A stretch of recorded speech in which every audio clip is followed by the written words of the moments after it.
Então, decomposição celular é uma das formas de representação de mapa, inclusive é possivelmente a forma mais popular para robôs, né, com sensores como os que a gente trabalha, com laser, sonar. Consiste em decompor o espaço livre, então decompor esse espaço livre em regiões que não têm sobreposição. Essas regiões são as chamadas células. Essa decomposição pode ser feita de duas formas, exata ou aproximada. Exata, né, vai te representar exatamente o ambiente, mas é mais difícil de fazer, é um pouco mais complexa. Aproximada é mais simples, mas há essa perda de fidelidade. Está fazendo uma aproximação do ambiente. Em relação à decomposição exata, né? Então, a decomposição exata, eu vou ter células cuja união vai dar exatamente o espaço livre. Tá? Isso aqui eu peguei as definições do livro do Latombé, que é quem definiu o espaço de configuração, e tem, né, um livro focado em planning, e todas as técnicas de planejamento são em cima, né, do espaço de configuração livre, e ele define bem a decomposição celular. Ele diz que a decomposição tem que seguir duas características. A geometria das células tem que ser simples, né, simples o bastante para computar um caminho dentro da célula. Né? Então, geralmente, a célula vai ser um polígono convexo simples. Então, dentro da célula é muito simples do robô andar. E não tem que ser difícil de testar a adjacência de células, porque aí tu pode calcular um caminho indo de célula a célula. Tá? Então, isso é o ideal. Tá? A decomposição celular vai envolver a construção de um grafo de conectividade. Tá? E esse grafo, então, vai ser associado com a decomposição poligonal convexa, que a gente vai chamar essa decomposição de K, o grafo vai ser G. Tá? No G, nodos de G são células da decomposição que foi desenvolvida. Dois nodos em G são conectados por uma aresta se essas células são adjacentes, né? se elas são grudadas. Então, aqui nesse exemplo, aqui está uma decomposição, tá? Foi feita uma decomposição sempre, né, com essas linhas verticais. E aí células que são adjacentes são conectadas no grafo. Então a célula 1 é conectada na 7, na 2 e assim por diante. Okay? A navegação do robô vai ser toda feita considerando esse grafo de conectividade. O robô está em uma posição dentro, por exemplo aqui, está numa posição dentro da célula 7 e ele quer chegar numa posição dentro da célula 15, ele pode depois computar um caminho aqui no grafo de conectividade, achar um caminho de 7 a 15. E aí é esse o exemplo. Né? Então, considera que tu tem uma configuração inicial, que é start, e uma configuração desejada, que é goal. Com a decomposição celular exata, um algoritmo para planejar um caminho é fácil. Tá? Vais achar uma sequência de nodos que levem lá de que start a que goal, né, passando só de células adjacentes, essa sequência é chamada canal. Quando o canal foi gerado, é possível criar um caminho fácil, né, sempre indo de célula a célula. Como que tu pode ir de uma célula a outra? Aí ele diz aqui, né, tu vai partir do key-start, vai chegar no key-goal, indo por esses KI, que são os pontos médios dos segmentos adjacentes entre as células. Por exemplo, aqui. Né? Então, ele quer ir do 7 para o 8. Qual é o segmento que conecta 7 a 8? É esse segmento. Vai para o ponto médio. Depois quer ir do 8 para o 9. Vai para o ponto médio do segmento que conecta os dois. E assim por diante. Então, se vai trabalhar com uma decomposição celular exata, é preciso estimar, né, as adjacências, é preciso saber, esta célula está ligada nessa por tal segmento. Então, isso tem que estar representado no mapa. Ok, de alguma forma. Agora, a navegação dentro da célula, aí é trivial, o robô vai ter que se virar de alguma forma. Tá. Então, aqui está um caminho de 7 a 15. E aqui outro exemplo, decomposição, é uma decomposição exata, mas né, as células não estão numa decomposição vertical exata como antes. É uma decomposição meio né, em qualquer direção, mas os polígonos são simples. Né? No máximo tem quadriláteros aqui. E aí é o mesmo algoritmo. Né? O mesmo algoritmo, ele sempre vai para o ponto médio no segmento que pertence às duas células. Então, qual é a questão de decomposição exata? Não é trivial né? Fazer essa decomposição e mesmo que, ok, aplique um algoritmo né, para a construção de uma malha e tal, depois calcular essas adjacências, calcular o caminho e fazer o robô guiar, né, guiar esse robô por esse caminho não é tão simples. Tá? Mas é uma forma de trabalho, né, de representação de mapa. Mas essa não é a forma mais comum. A forma mais comum é a decomposição celular aproximada. É essa que vocês vão implementar nos trabalhos. Tá? É essa que geralmente se trabalha. Hoje em dia se usa ou, né, por exemplo, SLAM. Né? Como vai ser a representação de mapa lá usada? Ou vai ser alguma representação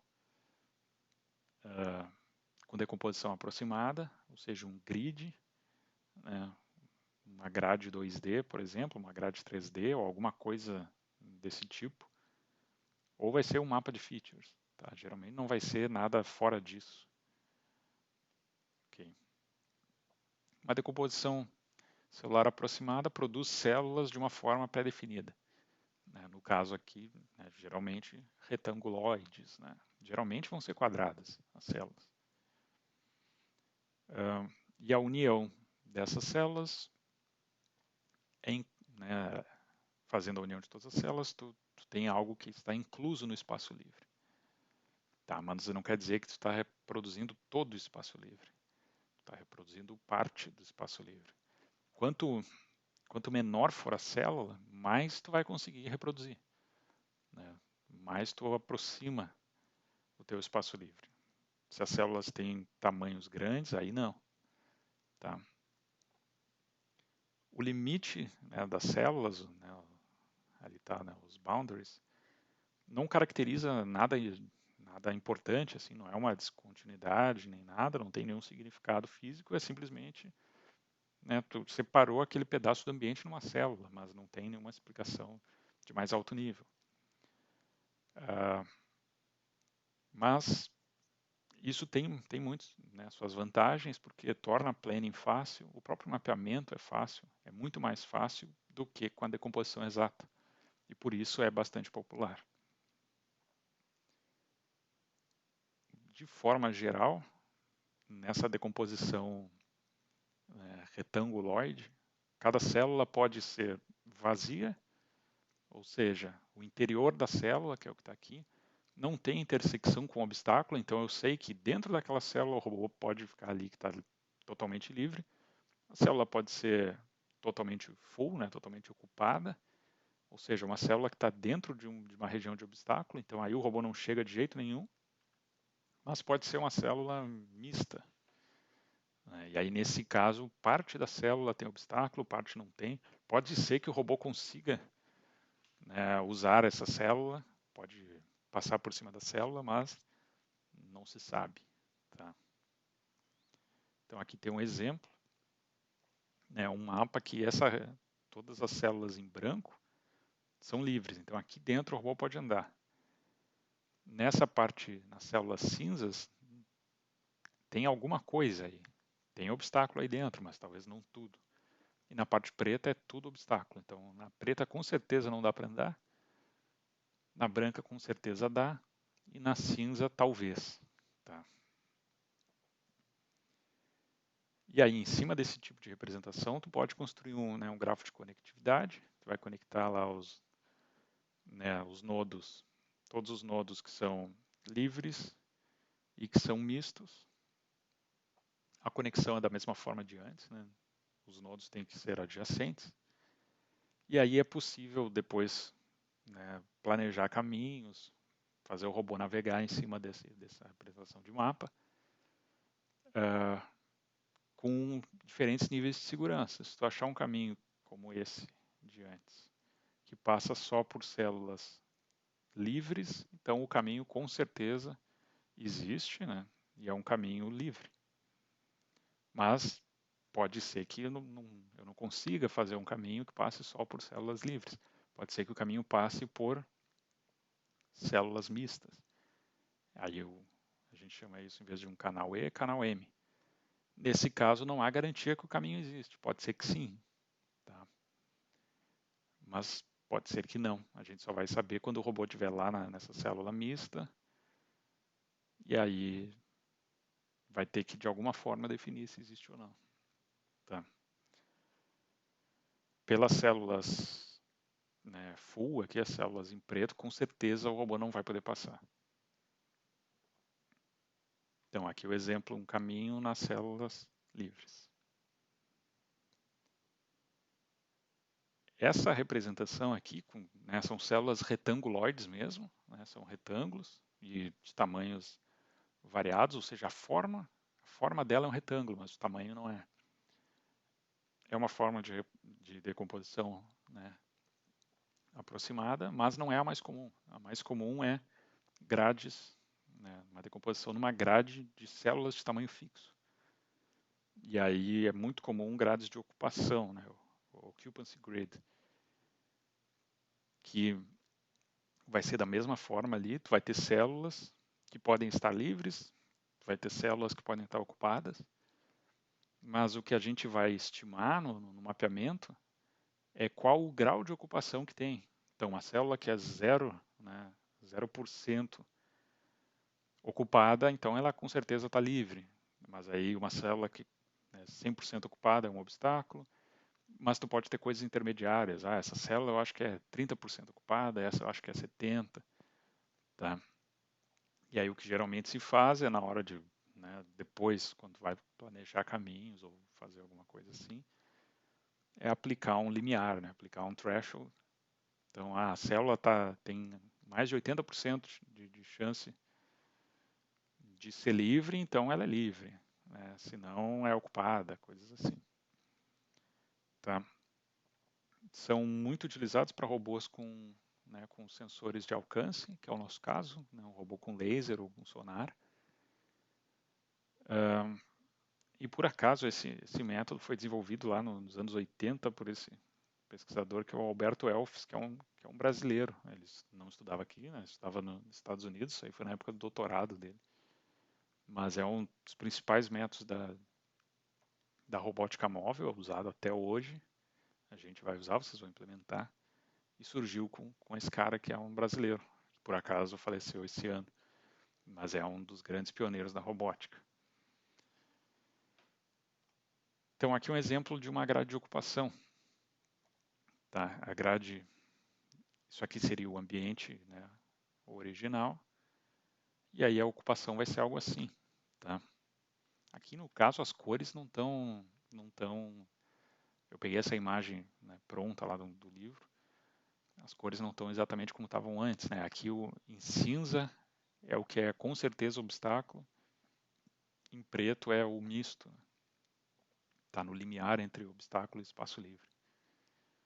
Mas o que é branco com certeza é espaço livre. Tá? Então, graus de ocupação são extremamente populares. Uma das desvantagens é ela, por ser, né, uma representação inexata, é que tu pode acabar perdendo espaços que o robô poderia passar. Por exemplo, aqui o robô poderia passar, mas aí no momento que tu faz a decomposição, pode ser que essas células vão virar mistas. Né? E aí tu vai evitar passar em células que são mistas. Né? Porque pode ter um obstáculo ali, mas nesse caso é porque tem uma pontinha de um obstáculo. Tá? Então talvez o robô conseguisse passar, mas não vai. E isso também acontece, né, quando se aplica lá né, o crescimento de obstáculos, tudo aquilo, é para dar uma segurança quanto a isso. Quando tu dilata, né, as paredes, tu vai acabar perdendo regiões que talvez desse para passar, que desse para o robô navegar. Mas, né, tem o seu por um lado é ruim, mas por outro lado aumenta a segurança do teu robô, né?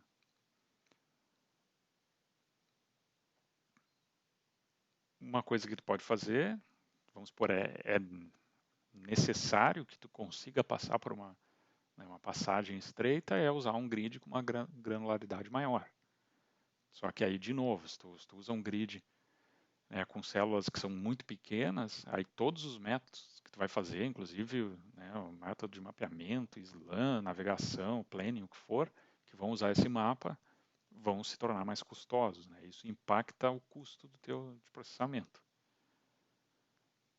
Grados de ocupação também não representam nenhuma informação simbólica. Tá? O que eu tenho ali representado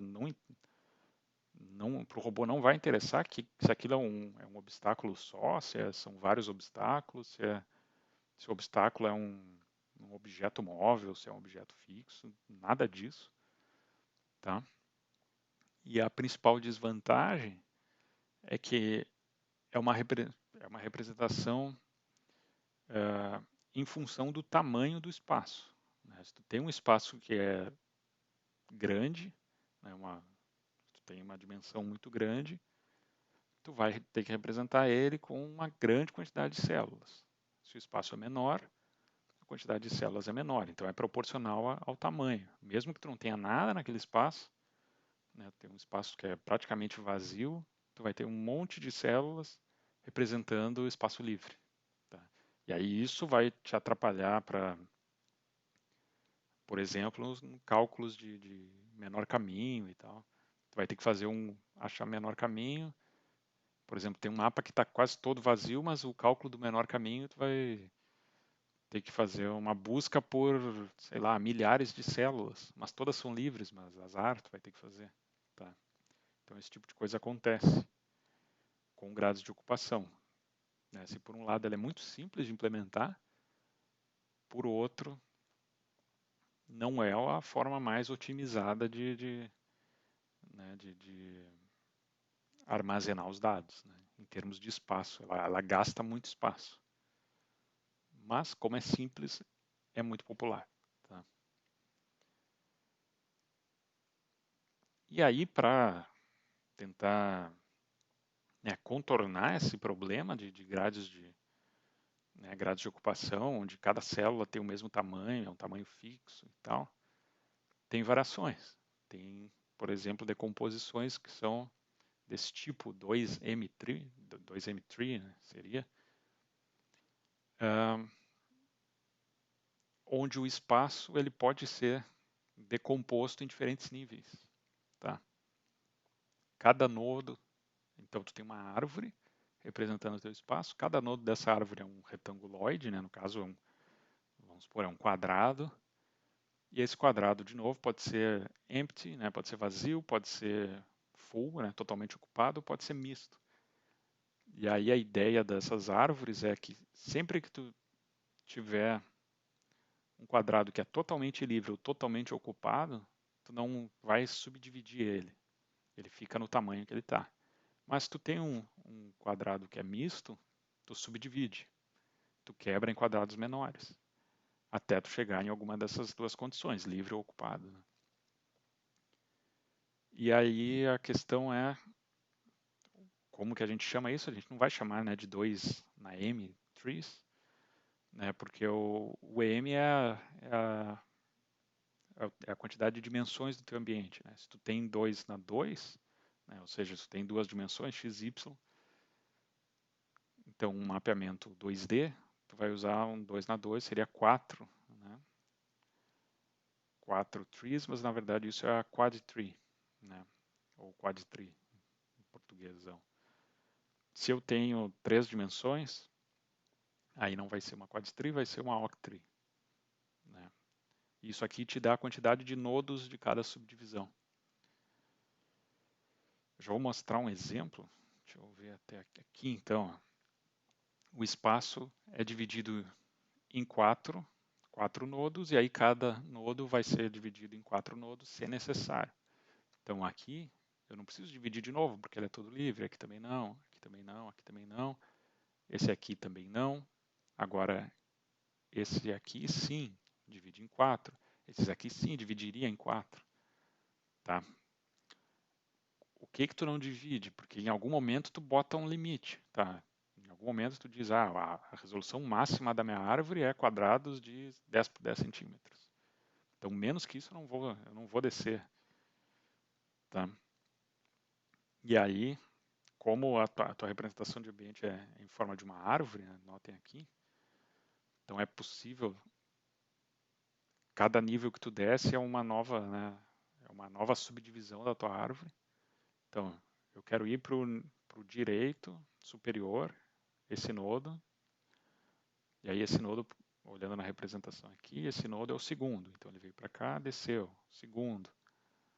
Aí agora eu vou subdividir, eu quero ir para o superior esquerdo desse segundo nodo. Aí ele vem para cá.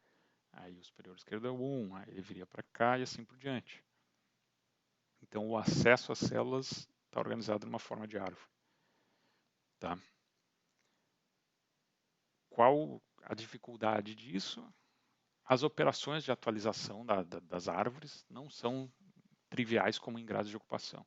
Tá? Então a manutenção da árvore é mais complexa e fazer planejamento de achar caminhos entre células não é mais trivial também, mas tem algoritmos para isso. Mas o custo geralmente vai estar associado a subir e descer nessa árvore.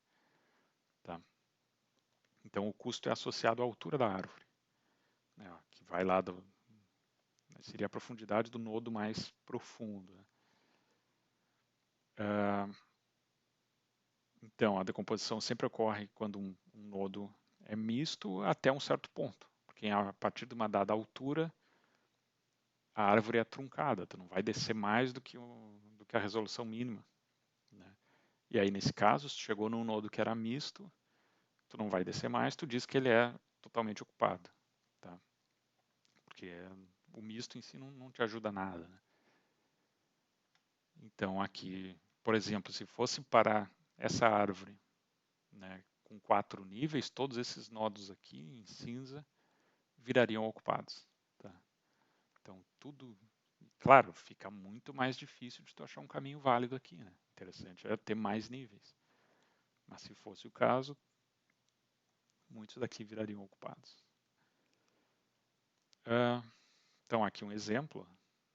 Por exemplo, agora dá para passar entre aqueles dois obstáculos fazendo uma divisãozinha maior. Né? Então, nessa parte que tu tem mistura de obstáculos com espaço livre, notem que a divisão está bem grande. Né? Tá ocorrendo muitas divisões. Em áreas homogêneas, a divisão é bem menor. Né? Tu não precisa subdividir os nodos. E aí, esse é um exemplo do uso de quad trees. A principal vantagem é que tu consegue representar, né, o mesmo ambiente que tu representaria com um grid, tu consegue representar com uma quad tree, desde que tu use lá que a célula, o último nível da tua quad tree, né, a tua menor célula que tu tem é o tamanho da célula do grid, então tu representa exatamente o mesmo, né, o mesmo ambiente, tu tem exatamente a mesma decomposição, né, o que é obstáculo e o que é espaço livre. Com a diferença de que na quad tree tem muito menos células. Né? Então isso é interessante e, claro, isso te dificulta muitas coisas, vai dificultar, né, a atualização do mapa, planejamento no mapa, um monte de coisas, mas muitas vezes é necessário. Então em 2D, que é esse exemplo aí, né, em 2 dimensões, não é tão é bastante comum usar mapas de grid, mas em 3D já não é o caso. Em 3D é muito comum usar a representação, e aí no caso com octrees, né? Porque senão se torna proibitivo usar uma grade com uma resolução pequenininha em 3 dimensões.